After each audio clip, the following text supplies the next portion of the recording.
Hi friends, మీకోసం యముడు లాంటి మొగుడు పార్ట్ 4. ఆ ఫైల్ తీసి ఫోన్ వెలుతురులో దాన్ని తెరిచింది. తొలి పేజీ తెరవగానే ఆమె గుండె ఒక్కసారిగా ఆగిపోయినంత పనైంది. అందులో తన ఫోటోలు ఉన్నాయి. తను కాలేజ్ వెళ్తున్నప్పుడు, బస్టాండ్లో నిలబడినప్పుడు, స్నేహితులతో నవ్వుతూ మాట్లాడుతున్నప్పుడు ఎవరికీ తెలియకుండా తీసిన ఫోటోలు అవి. ఆ ఫోటోలు పెళ్లికి 6 నెలల ముందు నాటివి. అంటే అప్పటి నుంచే వాడు వెంబడిస్తున్నాడా? మరో పేజీ తిప్పింది. అక్కడ తను వరుణ్ కలిసి బైక్ మీద వెళ్తున్న ఫోటోలున్నాయి. వరుణ్ ముఖం మీద రెడ్ మార్క్తో ఇంటూ క్రాస్ చేసి ఉంది.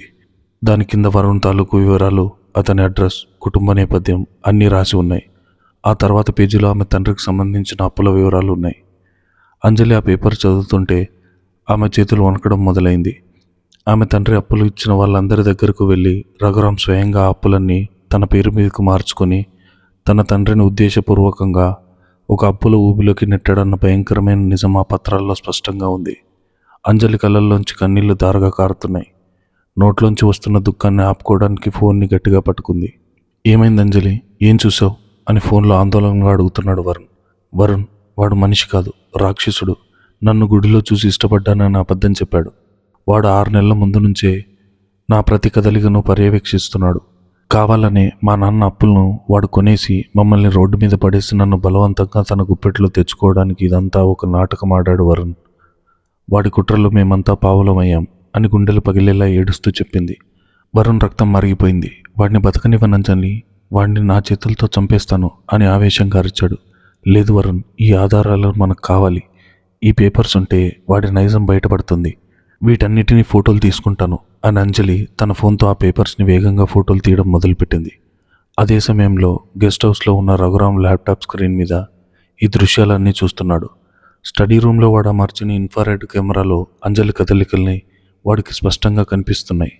అంజలి ఫైల్ తీయడం, ఆమె ఫోన్లో ఫోటోలు తీయడం అన్నీ చూసి వాడి పెదవుల మీద ఒక క్రూరమైన చిరునవ్వు వేసింది. వెంటనే తన సెక్యూరిటీ హెడ్ శివకు ఫోన్ చేశాడు. శివ, ఆ పొగరు పెద్ద పిల్ల నా స్టడీ రూమ్లోనే ఉంది. చేతిలో ఒక చిన్న మొబైల్ కూడా ఉంది. ఇప్పుడు వెళ్ళి దాన్ని రెడ్ హ్యాండెడ్గా పట్టుకో. ఆ ఫోన్ లాక్కో, కానీ దాన్ని కొట్టొద్దు. నేను వస్తున్నాను అని చెప్పి వెంటనే కారు తీసుకుని ఇంటికి బయలుదేరాడు రఘురాం.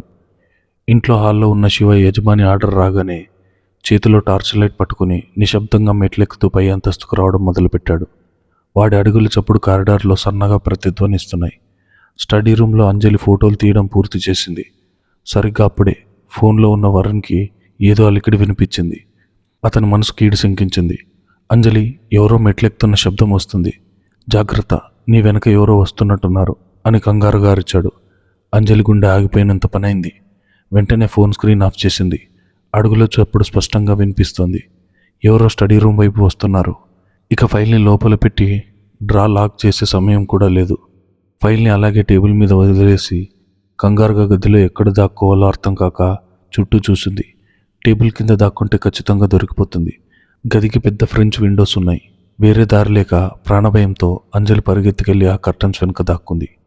ఊపిరి కూడా బిగబట్టి చేత్తో ఫోన్ని గట్టిగా పట్టుకుని వణికిపోతూ నిలబడింది.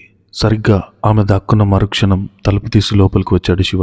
గదిలోకి రాగానే శివ టార్చ్ లైట్ ఆన్ చేసి నలుమూలలా వెతికాడు. టేబుల్ మీద ఓపెన్ చేసి ఉన్న ప్రాజెక్ట్ ఏ ఫైల్ వాడి కంటపడింది. వాడు నెమ్మదిగా డెస్క్ దగ్గరకు వచ్చాడు. అంజలి దాక్కున్న కర్టన్కి కేవలం 4 అడుగుల దూరంలో ఉన్నాడు శివ. వాడి ఊపిరి పీల్చుకునే శబ్దం కూడా అంజలికి వినిపిస్తుంది. ఆమెకి చెమటలు పడుతున్నాయి. ఫోన్లో అవతలి వైపు ఉన్న వరుణ్ అంజలికి ఏమవుతుందో అన్న ప్రాణాలు గుప్పెట్లో పట్టుకుని ఉన్నాడు. శివ చుట్టూ లైట్ వేసి చూశాడు.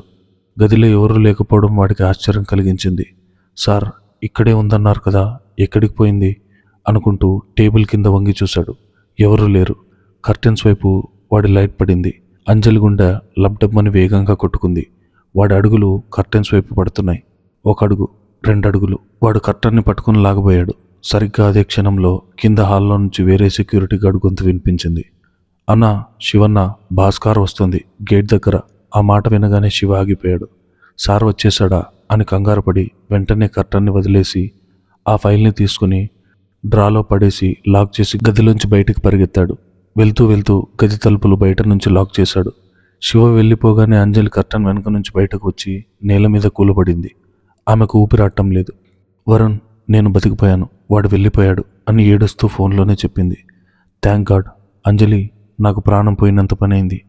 వాడు రఘురామ్ వచ్చాడని అంటున్నాడు. అంటే వాడు ఊరు వెళ్ళలేదు. ఇదంతా నిన్ను పట్టుకోవడానికి వేసిన ప్లాన్. నువ్వు వెంటనే నీ గదిలోకి వెళ్ళిపో అని కంగారుగా చెప్పాడు వరుణ్. అంజలి లేచి గజి తలుపుల దగ్గరకు వెళ్ళి హ్యాండిల్ తిప్పింది. కానీ తలుపు బయట నుంచి లాక్ చేసి ఉందని అంజలికి మైండ్ బ్లాక్ అయింది. వరుణ్ తలుపు బయట నుంచి లాక్ చేశాడు. వాడు, నేను ఇరుక్కుపోయాను. రఘురామ్ పైకి వస్తున్నాడు. వాడి గొంతు వినిపిస్తోంది అని భయంతో వణికిపోతూ చెప్పింది అంజలి. మెట్ల మీద రఘురామ్ అడుగులు చప్పుడు వినిపిస్తోంది. ఎక్కడ రామా, పట్టుకున్నావా ఆ ఫోన్ని అని రఘురామ్ కోపంగా అరుస్తున్న శబ్దం స్పష్టంగా వస్తోంది. లేదు సార్, గదిలో ఎవరూ లేరు. నేను ఫైల్ని చూశాను కానీ ఆమె లేదు. బహుశా కిటికీలోంచి పారిపోయిందేమో అని శివ చెబుతున్నాడు. అడుగులు స్టడీ రూమ్ వైపే వస్తున్నాయి. అంజలి చేతిలో ఉన్న ఆ రహస్య ఫోన్ ఆమె ప్రాణాలకు ముప్పు తెచ్చే ఆధారంగా మారిపోయింది. ఇప్పుడు వాడు తలుపు తీస్తే తను అడ్డంగా దొరికిపోతుంది. అప్పుడు వరుణ్, తన తండ్రి ఇద్దరు వాడి చేతుల్లో బలైపోతారు. వరుణ్, వాడు వచ్చేస్తున్నాడు, నన్ను క్షమించు. నేను దొరికిపోతే నా ప్రాణాలు తీసుకుంటాను కానీ వాడి చేతికి మాత్రం చిక్కను అని ఏడుస్తూ ఫోన్ కట్ చేసి పక్కన పడేసింది అంజలి. గదిలో కిటికీ వైపు పరిగెత్తింది కానీ అది మూసింది. తెరవడానికి రావడం లేదు. బయట నుంచి తాళం తీసిన శబ్దం వినిపిస్తుంది. రఘురామ్ కళ్ళు క్రూరంగా మెరుస్తున్నాయి. తలుపు తీర శివ అని వాడు అరుస్తున్నాడు. అంజలి మెదడు పాదరసంలా పనిచేసింది. వాడు లోపలికి వచ్చేలోపు కేవలం కొన్ని సెకండ్ల సమయం మాత్రమే ఉంది. దొరికిపోతే తను, వరుణ్, తన తండ్రి ముగ్గురు ప్రాణాలు గాల్లో కలిసిపోతాయి. గది నలుమూలలా చూసింది. మూలలో ఒక పెద్ద అలంకరణ జాడి ఉంది. వెంటనే పరిగెత్తుకెళ్ళి ఆ ఫోన్ని ఆ జాడీలో అడుగు భాగంలో పడేసింది. అది చీకట్లో ఎవరికీ కనిపించదు. కానీ వాడు కెమెరాలో తన చేతిలో ఒక కాంతి వస్తున్న వస్తువు పట్టుకోవడం చూశాడు. దానికి సమాధానం చెప్పాలి. వాడిని పూర్తిగా నమ్మించాలంటే ఒక బలమైన నాటకం ఆడాలి. ఆ నాటకంలో తను రక్తం చిందించినా పర్లేదు అనుకుంది. టేబుల్ మీద ఉన్న ఒక బరువైన క్రిస్టల్ పేపర్ వెయిట్ని తీసుకుని దాన్ని నేలకేసి గట్టిగా కొట్టింది. అది ముక్కలు ముక్కలుగా పగిలిపోయింది. అందులోంచి పదునైన ఒక గాజు ముక్కను తీసుకుని ఏమాత్రం ఆలోచించకుండా తన ఎడమ చేతి అరచేతుల్ని గట్టిగా కోసుకుంది. రక్తం ధారగా కారుతోంది. నొప్పి ప్రాణం తీస్తున్నట్టుగా ఉంది. ఆ నొప్పితో అంజలి గట్టిగా కేక వేసింది. అక్కడే నేల మీద పడిపోయింది. సరిగ్గా అదే సమయానికి రఘురామ్ తలుపు తాళం తీసి గదిలో అడుగుపెట్టాడు. శివ వెనకే ఉన్నాడు. రఘురామ్ గదిలోకి రాగానే ట్యూబ్లైట్ ఆన్ చేసి చూశాడు. గదిలో ట్యూబ్లైట్ వెలుతురు పడగానే రఘురామ్ కళ్ళు ఆశ్చర్యంతో కోపంతో విశాలమయ్యాయి. తను ఊహించిన దృశ్యం అక్కడ లేదు. అంజలి నేల మీద పడిపోయి ఉంది. ఆమె చేతుల్లోంచి రక్తం కారి తెల్లటి మార్బుల్ ఫ్లోర్ మీద ఒక చిన్న మడుగులా తయారైంది. పక్కనే పగిలిపోయిన క్రిస్టల్ ముక్కలు ఉన్నాయి. అంజలి నొప్పితో విలవిల్లాడుతూ కన్నీళ్లు కారుస్తూ మూలుగుతుంది. ఈ ఊహించని పరిణామానికి రఘు ఒక క్షణం షాక్ అయ్యాడు. వాడు అంజలిని ఒక ఫోన్ పట్టుకుని కుట్ర చేస్తూ జరుగుతుందని ఆశించాడు. కానీ ఇక్కడ పరిస్థితి వేరేలా ఉంది. వాడికి ఆమె మీద జాలి లేదు. కానీ ఈ రక్తం, ఈ గాయం ఏంటి అన్న అనుమానం వాడిని తొలిచేస్తోంది. వేగంగా ఆమె దగ్గరకు వెళ్ళి కింద కూర్చొని ఆమె జుట్టు గట్టిగా పట్టుకుని తల పైకెత్తాడు. ఏంటి నాటకాలు? కెమెరాలో నేను చూశాను. నీ చేతిలో ఒక ఫోన్ ఉంది. ఎవరితో మాట్లాడుతున్నావు? ఎక్కడ దాచావు దాన్ని అని క్రూరంగా అరిచాడు. అంజలి నొప్పితో ఏడుస్తూనే ఎంతో దీనంగా వాడి కళ్ళల్లోకి చూసింది. ఏ ఫోన్? నాకు ఎలాంటి ఫోన్ లేదు. నాకు మా నాన్నగారు గుర్తొచ్చారు. ఆయనకి ఏదో ప్రమాదం జరిగినట్టు పీడకలు వచ్చింది. గుండె ఆగిపోయినట్టు అనిపించింది. నా గదిలో ల్యాండ్లైన్ పనిచేయడం లేదు. అందుకే మీ స్టడీ రూమ్లోని ల్యాండ్లైన్ నుంచి కాల్ చేద్దామని వచ్చాను. గదిలోకి రాగానే చీకట్లో కాల్ జారి ఆ టేబుల్కి తగిలాను. ఆ పేపర్ వెయిట్ కింద పడి పగిలిపోయింది. నా చేయి తెగింది.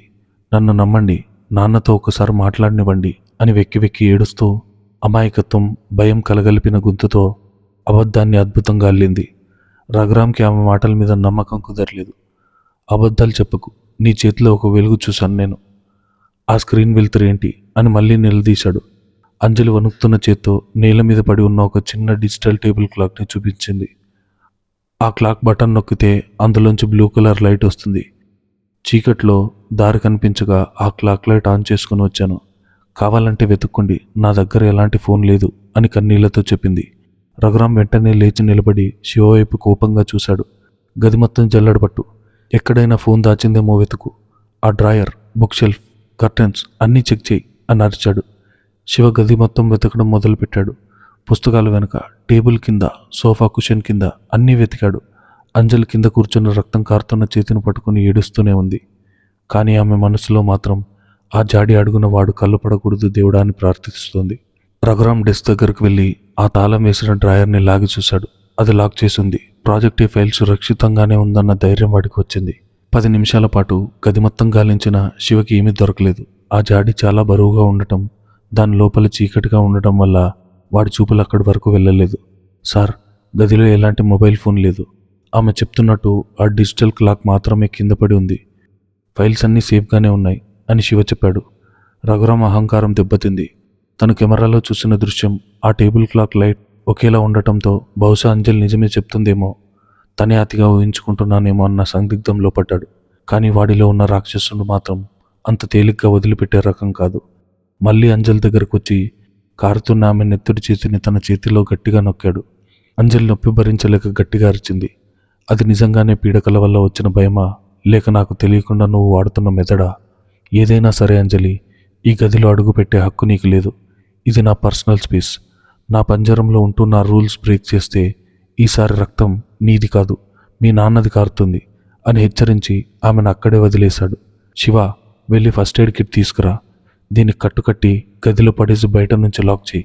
ఉదయం వరకు ఇది బయటకు రాకూడదు అని చెప్పి రఘురామ్ తన గదిలోకి వెళ్ళిపోయాడు. అంజలి చేతికి కట్టుకడుతున్నప్పుడు నొప్పి ప్రాణాలు తీస్తున్న ఆమె పెదవుల మీద మాత్రం ఒక అదృశ్యమైన చిరునవ్వు ఉంది. తన ప్లాన్ వర్కౌట్ అయింది. ఫోన్ దొరకలేదు. ప్రాజెక్ట్ ఏ ఫైల్ ఫోటోలు వరుణ్కి చేరిపోయాయి.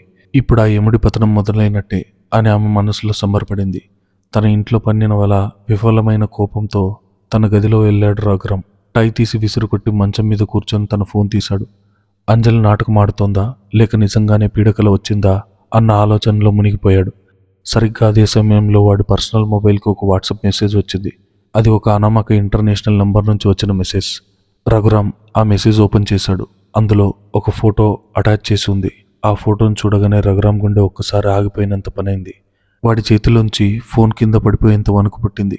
ఆ ఫోటో తన అత్యంత రహస్యమైన డ్రాయర్లో ఉన్న ప్రాజెక్ట్ ఏ ఫైల్ మొదటి పేజీలో తన చేతిరాతతో ఉన్న అంజలి తండ్రి అప్పుల వివరాలు, వరుణ్ మీద క్రాస్ మార్క్ వేసిన ఆ ఫోటో అన్నీ అందులో స్పష్టంగా కనిపిస్తున్నాయి. దాని కింద ఒక టెక్స్ట్ మెసేజ్ ఉంది. నీ సామ్రాజ్యం కూలే సమయం దగ్గర పడింది రఘురామ్. నువ్వు ఒక రాక్షసుడివి అని, ఒక ప్రాణాన్ని బెదిరించి పెళ్లి చేసుకున్నావని ఈ డాక్యుమెంట్స్ నిరూపిస్తాయి. నీ ఆటలు ఇంకా సాగవు. అంజలి మీద కానీ ఆమె తండ్రి మీద కానీ చిన్న గీత పడిన ఈ డాక్యుమెంట్స్ రేపు ఉదయం పోలీసుల ముందు, మీడియా ముందు ఉంటాయి. నువ్వు కట్టుకున్న ఈ భవంతి పేక మేడలా కూలిపోతుంది. బి. ఆ మెసేజ్ చదవగానే రఘురామ్కి ఊపిరాడలేదు. దవడ బిగుసుకుపోయాయి. కళ్ళల్లో రక్తనాళాలు ఉబ్బిపోయాయి. వరుణ్ గాడు అని అరిచాడు. కోపంతో చేతిలో ఉన్న ఫోన్ని గోడకేసి కొట్టబోయాడు. కానీ ఆ ఆధారాలు వరుణ్ దగ్గర ఉన్నాయన్న భయం వాడిని ఆపింది. వాడి బుర్ర పాడైపోయింది. ఈ ఫైల్ ఫోటో వరుణ్కి ఎలా వెళ్ళింది? శివ డ్రాయర్ లాక్ చేస్తుందని చెప్పాడు కదా. తన కెమెరాలో చూసినప్పుడు అంజలి చేతిలో ఉన్నది ఖచ్చితంగా మొబైల్ ఫోనే అని వాడికి ఇప్పుడు అర్థమైంది. ఆమె ఎంతో తెలివిగా ఆ ఫోన్తో ఫైల్ ఫోటోలు తీసి వరుణ్కి పంపిందో, ఆ తర్వాత ఫోన్ దొరకకుండా తన రక్తాన్ని అడ్డుపెట్టి ఎంత పెద్ద నాటకం ఆడిందో వాడికి స్పష్టంగా తెలిసిపోయింది. అంజలి, నువ్వు ఇంత తెలివైన దానివా? నా కళ్ళెదుటే నా ఇంటి గుట్టు రట్టు చేసి ఆ పనికిమాలిన వాడికి పంపావా? నిన్ను ప్రాణాలతో వదలను అని కసితో ఊగిపోయాడు. వెంటనే గది తలుపులు తీసుకుని అంజలి గది వైపు అడుగులు వేశాడు. కానీ సగం దూరం వెళ్ళాక ఆగిపోయాడు. ఇప్పుడు అంజలికి ఏదైనా చేస్తే వరుణ్ దగ్గర ఉన్న డాక్యుమెంట్స్ బయట పెడతాడు. తన పరువు, తన బిజినెస్ అంతా నాశనం అవుతుంది. వరుణ్ గాడు ఇప్పుడు ఒక సాధారణ కుర్రాడు కాదు. తన మెడ మీద కత్తి పెట్టిన ఒక శత్రువు అని రఘురామ్కి అర్థమైంది. ఒక ఎలుక సింహాన్ని బోన్లో బంధించినట్టుగా ఫీల్ అయ్యాడు రఘురామ్. తిరిగి స్టడీ రూమ్లోకి వెళ్ళి ఆ ప్రాజెక్ట్ ఏ ఫైల్ తీసి దాన్ని చిన్న చిన్న ముక్కలుగా చించేసి చెత్తబుట్టలో వేసి నిప్పు పెట్టాడు. ఫైల్ తగలబడుతుంటే వాడు మంటల్లో చూస్తూ, వరుణ్, నువ్వు ఒక ఫైల్ ఫోటోలు పంపి నన్ను బెదిరించగలను అనుకుంటున్నావు కదా. రేపు ఉదయం నేను నీకిచ్చే రిటర్న్ గిఫ్ట్తో నువ్వు రక్త కన్నీరు కారుస్తావు. ఈ రఘురామ్తో పెట్టుకుంటే నరకం ఎలా ఉంటుందో చూపిస్తాను అని పగతో రగిలిపోయాడు. మరోవైపు ఆ చీకటి గదిలో వరుణ్ ల్యాప్టాప్ ముందు కూర్చొని ఉన్నాడు. అంజలి పంపిన ఆ ఫోటోలు చూసి వాడి కళ్ళు కన్నీటితో నిండిపోయాయి. కార్తిక్ పక్కనే ఉన్నాడు. చూసావా కార్తిక్, వాడు అంజలిని ఎంత ప్లాన్ చేసి తన గుప్పెట్లోకి తెచ్చుకున్నాడో. ఈ సైకోగాడి చేతిలో నా అంజలి ప్రతిరోజు ఎంత నరకం అనుభవిస్తుందో కదా. ఆమె ఏడుపు నా చెవుల్లో ఇంకా మారుమోగుతుందిరా. నేను వాడికి వార్నింగ్ మెసేజ్ పంపాను. వాడిప్పుడు అంజలిని ఏమీ చేయలేడు. కానీ మనల్ని వెతకడం మరింత ముమ్మరం చేస్తాడు అన్నాడు వరుణ్ ఆవేశంగా. కార్తిక్ వరుణ్ భుజం పట్టుకుని, అవునరా, వాడిప్పుడు గాయపడిన పులుల్లాంటి వాడు. తన గుట్టు బయటపడుతుందని వాడు ఇంకా క్రూరంగా ఆలోచిస్తాడు. మన దగ్గర ఈ ఆధారాలు ఉన్నా వాడి పలుకుబడి ముందు ఇవి ఎంతవరకు నిలబడతాయో తెలీదు. మనం ఇంకో బలమైన అడుగు వేయాలి అని చెప్పాడు. వరుణ్ కళ్ళు తుడిచేసుకుని, వాడికి డబ్బు, పవర్, అహంకారం వాటిని నేను టార్గెట్ చేస్తాను. వాడి బిజినెస్ సీక్రెట్స్, ఇల్లీగల్ డీల్స్ అన్నీ ఈ ప్రాజెక్ట్ ఏ ఫైల్లో ఉన్న కాంటాక్ట్స్ ద్వారా మనం లాగొచ్చు. రేపటి నుంచి మన ఆట మొదలు. నా అంజలిని ఆ పంజరం నుంచి బయటకు తెచ్చే వరకు నాకు నిద్ర లేదు అని గట్టిగా ప్రతిజ్ఞ చేశాడు. మరుసటి రోజు ఉదయం ఇంట్లో వాతావరణం చాలా నిశ్శబ్దంగా ఉంది. అంజలి గదిలో మంచం మీద కూర్చుని ఉంది. ఆమె ఎడం చేతికి తెల్లటి కట్టు ఉంది. అందులో కొద్దిగా రక్తం మరకలు కనిపిస్తున్నాయి. రాత్రి జరిగిన సంఘటన తలుచుకుంటే ఆమెకి ఇంకా వణుకు పడుతోంది. కానీ తన త్యాగం వృధా కాలేదు. వరుణ్కి ఆధారాలు అందాయని ఆమెకు తెలుసు. తలుపు చప్పుడైంది. రఘురాం లోపలికి వచ్చాడు. అతని ముఖంలో రాత్రి ఉన్న కోపం, కంగారు లేవు. ఒక రకమైన భయంకరమైన ప్రశాంతత ఉంది. అది చూసి అంజలికి మరింత భయం వేసింది. కోపంగా ఉన్న యముడి కంటే ప్రశాంతంగా ఉన్న యముడి ఇంకా ప్రమాదకరమని ఆమెకు తెలుసు. రఘురాం నెమ్మదిగా ఆమె దగ్గరకు వచ్చి మంచం మీద కూర్చున్నాడు. ఆమె గాయపడిన చేతిని ఎంతో సున్నితంగా పట్టుకున్నాడు. అంజలి భయంతో చేతిని వెనక్కి లాక్కోవడానికి ప్రయత్నించినా వాడు వదల్లేదు. చాలా నొప్పిగా ఉందా అంజలి అని ఎంతో ప్రేమగా అడిగాడు. ఆ గొంతులో ఉన్న నటనకు అంజలికి వాంతొచ్చినంత పనైంది. రాత్రి చీకట్లో భయపడి కింద పడిపోయావు. పాపం, నా భార్యకు ఎంత కష్టం వచ్చింది. కానీ నీకు ఒక్క విషయం తెలుసా అంజలి? ఒక గాజు ముక్క గుచ్చుకుంటేనే ఇంత రక్తం వచ్చింది కదా. అదే ఒక మనిషి గుండెకు వస్తే ఇంకెంత రక్తం వస్తుందో ఊహించగలవా అని ఆమె కళ్ళల్లోకి సూటిగా చూస్తూ నెమ్మదిగా గుసగుసలాడాడు. అంజలి గుండె దడదడలాడింది. వాడు వరుణ్ గురించి పరోక్షంగా బెదిరిస్తున్నాడని ఆమెకు అర్థమైంది. నాకేమీ అర్థం కావడం లేదు, దయచేసి నన్ను వదిలేయండి అని వణుకుతున్న గొంతుతో చెప్పింది. రఘురాం చిన్నగా నవ్వి ఆమె బుగ్గను నిమిరాడు.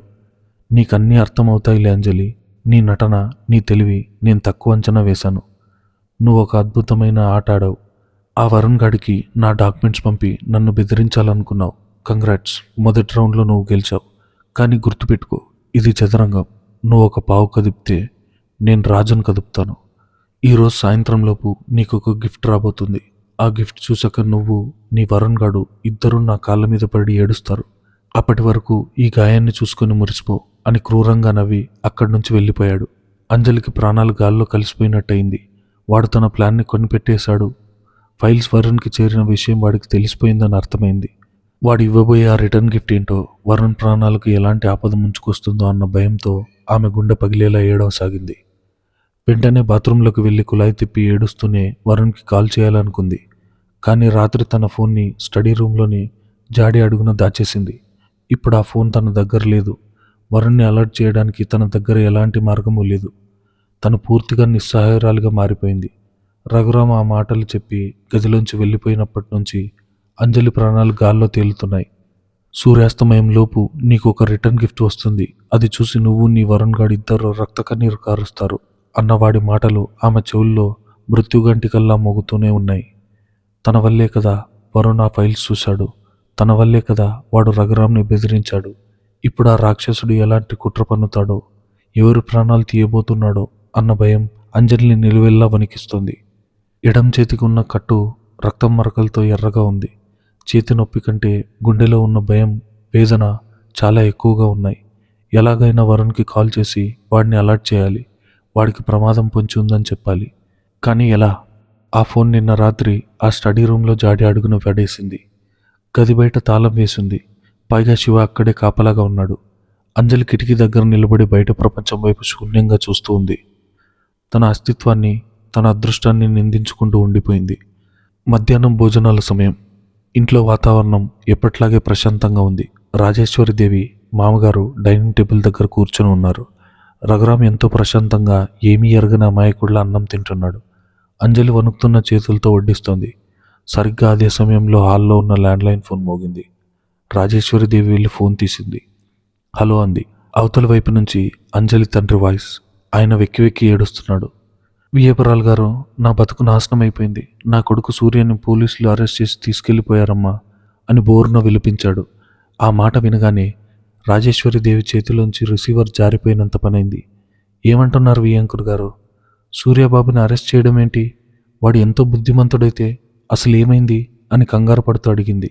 అంజలికి సూర్య అరెస్ట్ అన్న మాటలు వినపడగానే చేతిలో ఉన్న గరిటె కింద పడిపోయింది. గుండె ఆగిపోయినట్టు అనిపించింది. పరుగున వెళ్ళి అత్తగారి చేతిలోంచి ఫోన్ తీసుకుంది. నాన్న, నాన్న, ఏమైంది నాన్న? సూర్యకి ఏమైంది అని ఏడుస్తూ అడిగింది. అంజలి, ఉదయం వాడు కాలేజీకి వెళ్తుంటే దారిలో పోలీసులు వాడి బైక్ ఆపారట. వాడి బ్యాగ్లో ఏవో డ్రగ్స్, గంజాయి ప్యాకెట్లు దొరికాయని చెప్పి జీప్లో ఎక్కించుకొని తీసుకెళ్ళిపోయారమ్మా. వాడు అలాంటి వాడు కాదని నేను ఎంత మొత్తుకున్నా వినలేదు. వాడిని జైల్లో వేసి చితకబాదుతున్నారమ్మా. నేను పోలీస్ స్టేషన్ బయటే ఉన్నాను. నన్ను లోపలికి రానివ్వడం లేదు. మీ ఆయన్ని, అల్లుడు గారిని ఏదైనా సాయం చేయమని అడగమ్మా. ఆయనకు పెద్ద పెద్ద వాళ్ళు తెలుసు కదా. నా కొడుకుని బతికించమని అడుగు తల్లి అని ఆయన పెడుతున్న కన్నీటి రోదన అంజలి గుండెను ముక్కలు ముక్కలుగా కోసేసింది. అంజలికి ఒక్కసారిగా ప్రపంచం గిర్రున తిరిగినట్టు అనిపించింది. రఘురాం చెప్పిన రిటర్న్ గిఫ్ట్ ఇదే అని ఆమెకు స్పష్టంగా అర్థమైపోయింది. వరుణ్ తనను బెదిరించాడన్న కోపంతో తన తమ్ముడి భవిష్యత్తును, వాడి జీవితాన్ని ఆ రాక్షసుడిలా ఒక డ్రగ్స్ కేసులో ఇరికించి నాశనం చేశాడు. రఘురాం డైనింగ్ టేబుల్ దగ్గర నుంచి లేచి ఎంతో ఆందోళన నటిస్తూ అంజలి దగ్గరకు వచ్చాడు. ఏమైంది అంజలి? మామయ్య గారు ఎందుకలా ఏడుస్తున్నారు? సూర్యకి ఏమైంది అని ఎంతో అమాయకంగా అడిగాడు. ఆ క్షణంలో వాడి నటన చూసి అంజలికి వాడిని చంపేయాలన్నంత కోపం వచ్చింది. కానీ కన్నీళ్లు ఆపుకుంటూ, నా తమ్ముణ్ణి డ్రగ్స్ కేసులో పోలీసులు అరెస్ట్ చేశారు, దయచేసి వాడిని కాపాడండి అని అత్తగారి ముందు బతిమాలినట్టు అడిగింది. రఘురాం వెంటనే ఫోన్ తీసుకుని, మామయ్య మీరు భయపడకండి, నేను సిటీ సిపి గారితో మాట్లాడతాను. సూర్యని ఒక్క దెబ్బ కూడా తగలకుండా నేను తీసుకొస్తాను. నేను ఇప్పుడే బయలుదేరుతున్నాను అని ఎంతో బాధ్యత గల అల్లుడిగా మాట్లాడి ఫోన్ పెట్టేశాడు. రాజేశ్వరిదేవి, చూసావా అంజలి, మన రఘు ఉండగా మీ నాన్నగారికి ఏం భయం లేదు, అన్నీ వాడే చూసుకుంటాడు అని కొడుకును మెచ్చుకుంది. ఆ మాటలు అంజలికి నరకంలా అనిపించాయి. వాడే నిప్పు పెట్టి మళ్ళీ వాడే నీళ్లు పోస్తున్నట్టుగా నటిస్తున్నాడు. రఘురాం తన కోటు వేసుకుని అంజలి దగ్గరకు వచ్చి ఆమె భుజం మీద చేయి వేశాడు. ఏడవకు అంజలి, రా, నా గదిలోకి రా, ఒక్కసారి కొన్ని డీటెయిల్స్ అడగాలి అని ఆమెను తీసుకెళ్లి తన గదిలోకి వెళ్ళాడు. గదిలోకి రాగానే రఘురాం తలుపు లాక్ చేశాడు. బయట ఉన్న ఆందోళన, ఆ నటన అంత క్షణాల్లో మాయమైపోయాయి. వాడి కళ్ళల్లో ఒక క్రూరమైన నవ్వు విరిసింది. సోఫాలో కాలు మీద కాలు వేసుకుని దర్జాగా కూర్చొని అంజలి వైపు చూశాడు. అంజలి కన్నీళ్లతో వణుకుతూ వాడి ముందు నిలబడింది. ఎలా ఉంది అంజలి, నా రిటర్న్ గిఫ్ట్? మీ నాన్న ఏడుపు వింటే నీ గుండె తరుక్కుపోతుంది కదూ. నిన్న రాత్రి మీరు ఆడిన ఆటకు, నా బిజినెస్ సీక్రెట్స్ అన్నీ ఆ వరుణ్ గాడికి పంపినందుకు నా అహంకారం ఎంత దెబ్బతిందో, నాకెంత రక్తం మరిగిపోతుందో ఇప్పుడు నీకు అర్థమవుతుందా అని పళ్ళు కొరుకుతూ అడిగాడు రఘురాం. అంజలి రెండు చేతులు జోడించి కన్నీళ్లతో నేల మీద వాడి కాళ్ళ దగ్గర కూర్చుండిపోయింది. నన్ను క్షమించండి, దయచేసి నన్ను ఏమైనా చేసుకోండి, నా ప్రాణాలు తీయండి, కానీ నా తమ్ముడు సూర్య చిన్నపిల్లాడు, వాడి భవిష్యత్తుని ఇలా నాశనం చేయకండి. వాడు ఏ పాపం ఎరగడు. నాన్నగారు ఆ బాధను తట్టుకోలేరు అని బోరున విలపించింది. రఘురామ ఆమె జుట్టును గట్టిగా పట్టుకుని తలపైకెత్తాడు. నీ ప్రాణాలు తీస్తే నాకొచ్చే ఆనందం ఏముందంజలి? నువ్వు బతికుండి ఈ నరకాన్ని ప్రతిక్షణం అనుభవించాలి. మీ నాన్న రోడ్డును పడి ఏడుస్తుంటే, నీ తమ్ముడు జైల్లో పడి మగ్గుతుంటే నువ్వు నా కాళ్ళ దగ్గర ఇలాగే ఏడుస్తూ ఉండాలి. అప్పుడే నా పంతం నెరవేరుతుంది. నేను తలుచుకుంటే రేపు ఉదయానికి ఆ వరుణ్ గాడిని కుక్కను చంపినట్టు చంపగలను. కానీ వాడికి నేను ఏంటో, నా పవర్ ఏంటో ప్రాక్టికల్గా చూపించాలనుకున్నాను. అందుకే ఈ అరెస్ట్ నాటకం ఆడాను అని కరుగ్గా అన్నాడు. మీకేం కావాలి? ఏం చేస్తే నా తమ్ముడిని వదిలేస్తారు అని అడిగింది అంజలి. రఘురామ ఆమెను వదిలేసి, నాకు ఆ వరుణ్ గాడు కావాలి. వాడి దగ్గరున్న ఆ ప్రాజెక్ట్ ఏ ఫైల్స్, ఒరిజినల్ కాపీస్, వాడి ల్యాప్టాప్, ఫోన్ అన్నీ నా టేబుల్ మీద ఉండాలి. వాడు నా ముందు వచ్చి నా కాళ్ళ మీద పడి క్షమాపణ అడగాలి. అప్పుడు మీ తమ్ముడిని ఏ కేసు లేకుండా పంపిస్తాను. లేదంటే ఆ డ్రగ్స్ కేసులో నీ తమ్ముడిని 10 ఏళ్ళు జైలు శిక్ష పడేలా చేస్తాను. జైల్లో వాడిని నా మనుషు ప్రతిరోజు కొట్టి చంపుతారు, ఆలోచించుకో అని గుండెల్ని కోసేలా బెదిరించాడు. కానీ వరుణ్ ఎక్కడున్నాడో నాకు తెలీదు. వాడిని కాంటాక్ట్ చేసే దారి నా దగ్గర లేదు అని ఏడుస్తూ చెప్పింది అంజలి. రఘుకి కోపం వచ్చింది. ఇంకా నాటకాలు ఆడుతున్నావా? నిన్న రాత్రి ఆ స్టడీ రూమ్లో నువ్వు ఫోన్ దాచావని నాకు తెలుసు. నువ్వు ఆ డిజిటల్ క్లాక్తో నన్ను ఏమార్చలేవు. రాత్రి నేను వెతికినా దొరకలేదంటే నువ్వు దాన్ని ఎక్కడో చాలా తెలివిగా దాచుంటావు. నీకోసం ఒక్క అవకాశం ఇస్తున్నాను అంజలి. నా స్టడీ రూమ్కి తాళం వేయలేదు. వెళ్ళి ఆ ఫోన్ తీసుకుని నీ లవర్కి కాల్ చేయి. ఈరోజు రాత్రి 8 గంటల్లోపు వాడు నేను చెప్పిన చోటికి ఫైల్స్తో రాకపోతే రాత్రికి నీ తమ్ముడు 2 కాళ్ళు జైల్లో విరగ్గొట్టమని ఆర్డర్ ఇస్తాను అని గట్టిగా హెచ్చరించి గదిలోంచి బయటకు వెళ్ళిపోయాడు రఘురాం. ఇటు వరుణ్ తలదాచుకున్న ఆ పాత గదిలో కార్తిక్ పరుగున వచ్చాడు. వాడి ముఖంలో తీవ్రమైన కంగారు, భయం ఉన్నాయి. వరుణ్, ఘోరం జరిగిందిరా. రఘురామ్ గాడు మనం ఊహించిన దానికంటే చాలా నీచుడు. వాడు అంజలి తమ్ముడు సూర్యని డ్రగ్స్ కేసులో ఇరికించి అరెస్ట్ చేయించాడు. లోకల్ న్యూస్లో కూడా బ్రేకింగ్ వస్తుంది. పోలీసులు వాళ్ళ ఇంట్లో కూడా సోదాలు చేస్తున్నారట. అంజలి వాళ్ళ నాన్న రోడ్డు మీద పడి ఏడుస్తున్నారా అని ఆవేశంగా చెప్పాడు. ఆ వార్త వినగానే వరుణ్ గుండె ఆగిపోయినంత పనైంది. చేతిలో ఉన్న నీళ్ల గ్లాసు నేలకేసుకుంటాడు. ఏంట్రా వాడు అనుకుంటున్నది? తన పవర్తో ఎవరినైనా ఆడుకోవచ్చనా? నా మీద కోపంతో ఆ చిన్నపిల్లాడి జీవితం నాశనం చేస్తాడా? అంజలి ఇప్పుడు ఎంత కుమిలిపోతుందో కదా. వాడు అంజలిని బ్లాక్మెయిల్ చేయడానికి ఇదంతా చేశాడు. నేనిప్పుడే వెళ్ళి వాడిని చంపేస్తాను అని పరుగున తలుపు వైపు వెళ్ళాడు వరుణ్. కార్తీక్ వాడిని గట్టిగా పట్టుకుని ఆపాడు. ఆగు వరుణ్, నువ్వు ఇప్పుడు ఆవేశపడితే వాడి వల్లలో చిక్కుకున్నట్టే. నువ్వు బయటికి వెళ్తే వాడు నిన్ను మర్డర్ చేయిస్తాడు. సూర్యని కాపాడలేవు, అంజలిని రక్షించలేవు. మనం తెలివిగా ఆలోచించాలి. మన దగ్గర ఆ ప్రాజెక్ట్ ఏ ఫైల్స్ ఆధారాలు ఉన్నాయి కదా, వాటిని పోలీసులకు ఇద్దామన్నాడు. పోలీసులు వాడి జేబులో ఉన్నారా కార్తీక్? వాళ్ళకిస్తే మనం దొరికిపోతాం. వాడి సామ్రాజ్యాన్ని వాడి ఆయుధంతోనే కొట్టాలి. వాడికి వ్యాపారంలో నంబర్ 1 శత్రువుగా ఉన్నాడు కదా, కేపీ గ్రూప్స్ అధినేత కృష్ణప్రసాద్. వాడి దగ్గరకు వెళ్దాం. ఈ ఫైల్స్లో ఉన్న రఘురామ్ లూప్ హోల్స్, ఇల్లీగల్ స్థలాలు, అక్రమాలు, డీటెయిల్స్ అన్నీ అతనికి ఇద్దాం. కృష్ణప్రసాద్కి హోమ్ మినిస్టర్తో డైరెక్ట్ లింక్స్ ఉన్నాయి. వాడు రఘురామ్ని అణగదొక్కడానికి ఏళ్ల నుంచి ఎదురు చూస్తున్నాడు. ఈ ఆధారాలు వాడికిస్తే వాడు పోలీసుల మీద ఒత్తిడి తెచ్చి సూర్యుని గంటలో బయటికి తెస్తాడు అని తన బుద్ధికి పదును పెట్టాడు వరుణ్. కార్తీక్ ఈ ప్లాన్ కరెక్ట్ అనిపించింది. నువ్వు చెప్పింది నిజమేరా. కృష్ణప్రసాద్కి ఈ ఫైల్ ఇస్తే వాడు రఘురామ్ బిజినెస్ని టార్గెట్ చేస్తాడు. అప్పుడు రఘురామ్కి మన గురించి ఆలోచించే టైం కూడా ఉండదు. నేను వెంటనే కృష్ణప్రసాద్ పిఏతో మీటింగ్ ఫిక్స్ చేస్తాను అని కార్తీక్ ఫోన్ తీసుకొని బయటికి వెళ్ళాడు. వరుణ్ కళ్ళు ఎర్రగా ఉన్నాయి. అంజలి, నువ్వు భయపడకు. నీ కన్నీటి ప్రతి చుక్కకు ఆ రాక్షసుడు మూల్యం చెల్లించేలా చేస్తాను. నీ తమ్ముడిని సేఫ్గా ఇంటికి చేరుస్తాను అని మనసులో బలంగా ప్రతిజ్ఞ చేశాడు. సాయంత్రం 6 గంటలవుతుంది. రఘురామ్ ఇంటికి రాలేదు. సూర్యుని విడిపిస్తానని అబద్ధం చెప్పి బయటకు వెళ్ళినవాడు ఎక్కడున్నాడో తెలీదు. అంజలి గదిలో పిచ్చిదాన్లా అటు ఇటు తిరుగుతుంది. రఘురామ్ ఇచ్చిన డెడ్లైన్ 8 గంటలు. ఈలోగా వరుణ్తో మాట్లాడాలి. వాడిని లొంగిపోమని చెప్పాలి. లేదంటే తన తమ్ముడి కాళ్ళు విరగ్గొడతారు. తన తమ్ముడికి ఆ నరకం తప్పాలంటే తను వరుణ్ని బలి చేయాలి. కానీ వరుణ్ తనకు ప్రాణం. వాడిని రఘురామ్ చేతికి అప్పగిస్తే వాడు వరుణ్ని చంపేస్తాడు. ఈ ధర్మ సంకటంలో అంజలి గుండె పగిలిపోతుంది. ఇద్దరు ప్రాణ సమానుల్లో ఒకరిని ఎంచుకోవాల్సిన రాక్షస పరీక్ష పెడుతున్నాడా యముడు. మరి చూద్దాం అంజలి ఎవరిని ఎంచుకుంటుందో, తమ్ముణ్ణా లేక వరుణ్ణా అన్నది నెక్స్ట్ పార్ట్లో చూద్దాం. అంతవరకు ఈ ఛానల్ని సబ్స్క్రైబ్ చేసుకోండి.